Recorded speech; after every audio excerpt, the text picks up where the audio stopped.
غیر معمولی سیاسی صورتحال پر سپریم کورٹ از خود نوٹس کی سماعت جاری ہے۔ اسمبلی کارروائی شروع ہوتے ہی فواد چودھری نے پوائنٹ آف آرڈر مانگ لیا۔ نعیم بخاری کی جانب سے کہا گیا تحریک عدم اعتماد پر ووٹنگ شروع ہو جاتی تو پوائنٹ آف آرڈر نہیں لیا جا سکتا تھا۔ موشن اور تحریک کے لفظ میں کیا فرق ہے؟ جسٹس اعجاز الاحسن نے یہ استفسار کیا۔ موشن اور تحریک دونوں آپس میں رشتہ دار ہیں۔ نعیم بخاری کی جانب سے کہا گیا کیا ڈپٹی اسپیکر آئینی مینڈیٹ سے انحراف کر سکتا ہے؟ جسٹس جمال خان مندوخیل نے یہ استفسار کیا کیا ایجنڈے میں تحریک عدم اعتماد ہونے کا مطلب ووٹنگ کے لیے پیش ہونا نہیں؟ تحریک عدم اعتماد کے علاوہ پارلیمان کی کسی کارروائی کا طریقہ آئین میں درج نہیں۔ کیا اسمبلی رولز کا سہارا لے کر آئینی عمل کو روکا جا سکتا ہے؟ جسٹس جمال مندوخیل کی جانب سے یہ استفسار کیا گیا کیا آئینی عمل سے انحراف پر کوئی کارروائی ہو سکتی ہے؟ پارلیمنٹ کمیٹی کے میٹنگ منٹس عدالت میں پیش کیے۔ اسی پر بات کریں گے نمائندہ دنیا نیوز قمر المنور ہمارے ساتھ موجود ہیں۔ قمر بتائیے گا صبح 9:30 بجے سے سماعت جاری ہے، کون کون دلائل دے چکا ہے اور کس کس کی جانب سے ابھی دلائل دینا باقی ہے؟ جی بالکل، آج صبح جب سماعت شروع کی گئی تھی تو جو صدر عارف علوی ہیں ان کے وکیل علی ظفر جو تھے انہوں نے اپنے دلائل دیے تھے، اور اس کے بعد وزیر اعظم پاکستان عمران خان کے وکیل امتیاز صدیقی جو ہیں انہوں نے بھی اپنے دلائل جو ہے مکمل کر لی۔ اب نعیم بخاری جو ہیں اسپیکر اور ڈپٹی اسپیکر کے وکیل جو ہیں وہ اپنے دلائل جو ہیں وہ پیش کر رہے ہیں، اور اس حوالے سے ابھی انہوں نے عدالت کے اندر پارلیمانی کمیٹی و قومی سلامتی کے اجلاس کے منٹس تھے اس کو عدالت کے سامنے پیش کیا ہے، اور اس حوالے سے جو ججی صاحبان تھے ان کا یہ کہنا تھا کہ پارلیمانی کمیٹی قومی سلامتی اجلاس میں 57 ارکان موجود تھے۔ چیف جسٹس نے یہ بھی کہا کہ اراکین اسمبلی کے نوٹس میں خط کے مندرجات آ گئے تھے،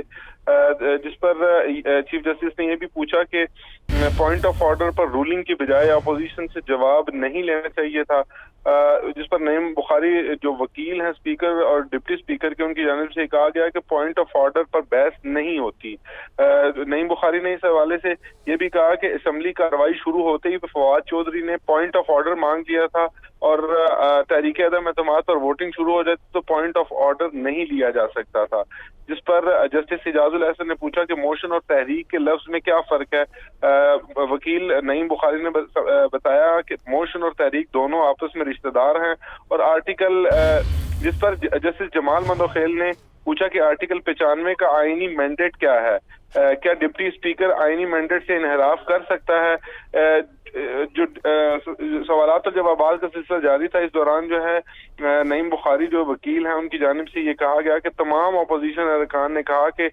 سوال نہیں پوچھنے، صرف ووٹنگ کرائیں۔ اس شور شرابے میں ڈپٹی اسپیکر نے اجلاس ملتوی کر دیا اور پارلیمانی کمیٹی برائے قومی سلامتی کے خط کو پر بریفنگ دی گئی۔ کمیٹی کو بتایا گیا کہ عدم اعتماد ناکام ہوئی تو نتائج اچھے نہیں ہوں گے،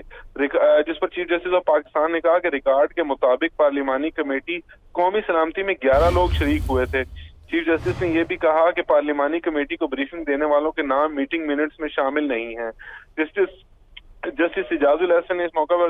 پر یہ کہا کہ پارلیمانی کمیٹی کو بریفنگ کس نے دی تھی؟ تاہم پارلیمانی کمیٹی کے جو اور پارلیمانی کمیٹی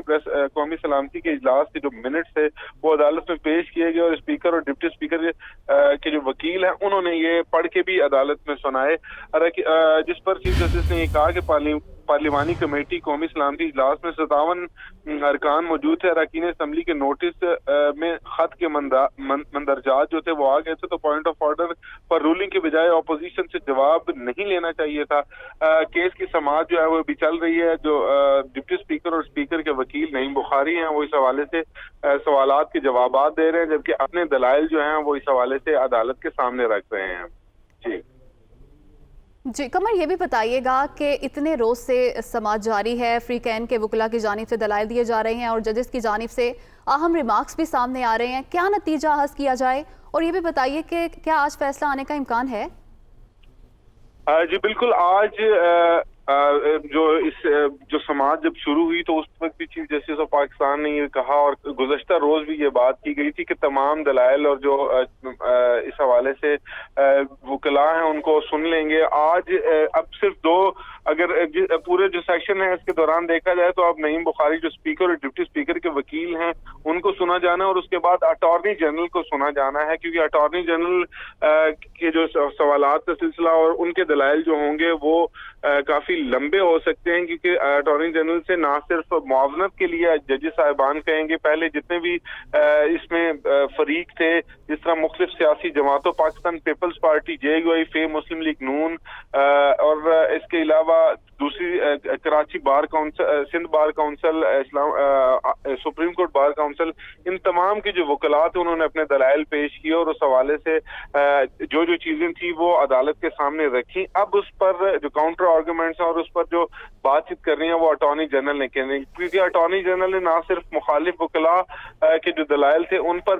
بھی بات کر رہی ہیں، بلکہ یہاں پر عدالت کے اندر جو اس رولنگ کے حق میں، جیسے نعیم بخاری وزیر اعظم کے وکیل جو ہیں انہوں نے، اور اس طرح کے جو وکلاء ہیں جنہوں نے حق میں دلائل دیے ان کی باتوں کا بھی جوابات دینے اور ججز کو معاونت بھی کرنی ہے۔ اس حوالے سے جو پارلیمنٹ کے آئین میں جو چیزیں ہیں اس پر عدالت کو جو چیز چاہیے ہوگی وہ اس سے معاونت کے طور پر اٹارنی جنرل سے پوچھیں گے۔ تو آج کبھی امکان ہے کہ یہ اٹارنی جنرل جو ہیں وہ بھی اپنی دلائل مکمل کر لیں گے اور عدالت کو شارٹ آرڈر جاری کر سکتی ہے۔ ٹھیک ہے قمر، ہمارے ساتھ ہی موجود رہیے گا۔ عامر سعید عباسی نے بھی ہمیں جوائن کیا ہے۔ عامر، جس طرح سے بتا رہے تھے کمر المنور کہ آخر میں اٹارنی جنرل دلائل دیں گے، کیا اس کے بعد جواب الجواب کا موقع بھی فراہم کیا جائے گا عدالت کی جانب سے وکلاء کو؟ جی بالکل، سپریم کورٹ میں اس سے پہلے جو روایت رہی ہے کہ اگر اس طرح آرگومنٹس کے بعد کسی ایک فریق کو جواب الجواب یعنی کہ اس طرح کی جائے تو سپریم کورٹ الاؤ کرتی ہے، لیکن اس حوالے سے ہم نے دیکھا کہ جتنے بھی عدالت نے سوالات اٹھائے ہیں وہ تمام جتنے بھی دلائل دینے والی وکلاء تھے ان سے براہ راست سوال کیے گئے ہیں، لہٰذا اگر کوئی مناسب سمجھے اور کسی بات کا جواب الجواب دینا چاہے تو وہ دے سکتا ہے۔ تاہم جو سپریم کورٹ کی رفتار آج کی سماعت کے دوران لگتی ہے اس میں شاید وہ مختصر وقت ہی دیں کسی کو اگر کسی جواب الجواب کے لیے وہ رجوع کرنا چاہے تو، لہٰذا آج کی سپریم کورٹ سے کی تمام تر کارروائی ہے اس میں کوشش یہ کی جا رہی ہے عدالت کے بینچ کی طرف سے بھی کہ جلد سے جلد تمام جو وکلاء ہیں وہ اپنے عامر، ہمارے ساتھ ہی موجود رہیے گا۔